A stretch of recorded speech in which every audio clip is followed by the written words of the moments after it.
Okay, here we are, Matthew Russell Lee, Inner City Press. We're here today, June 19th, 2023, Juneteenth. We're here at the United Nations. They remain open, but not to the press. Inner City Press has been banned from the United Nations under Antonio Guterres, in part for having asked about his links to the China Energy Fund Committee, which was convicted of UN bribery down in the Southern District of New York courthouse, but none of the people that took the bribes inside the UN has been disciplined in any way, and Antonio Guterres has concealed his links to the China Energy Fund Committee, including through the Gulbenkian Foundation, whose money he took without disclosing it. Now, let's turn around here. Behind me, the U.S. mission and tourists waiting to get to the UN. That's the U.S. mission. Look at it.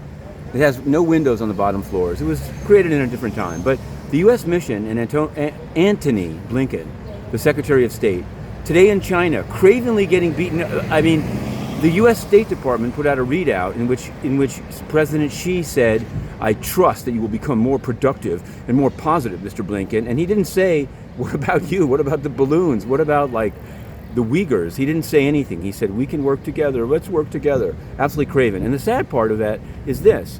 They've done nothing as China has come to dominate the United Nations behind me. Let's look at the diplomats. They're lining up. They're going in, along with the tourists.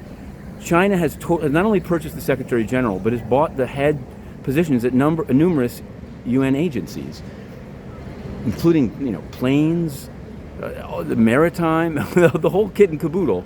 And the U.S. has done absolutely zero about it. In fact, they suck up to Guterres and have done nothing about the ban of inner city press. So we'll focus on that. We are today, June 19th, Juneteenth, Emancipation Day. We are applying to the United Nations to cover this year's General Assembly Week. Yes, people from all over the world, blood-splattered journalists from Saudi Arabia, China, DPRK maybe. I don't know if they can get over here, but others.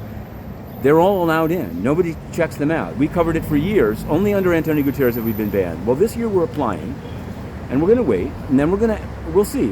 This is going to become a litmus test, whether before the expiration date on Antonio Guterres, his reign of censorship can be brought to an end by, watch this space. Inner City Press to be continued.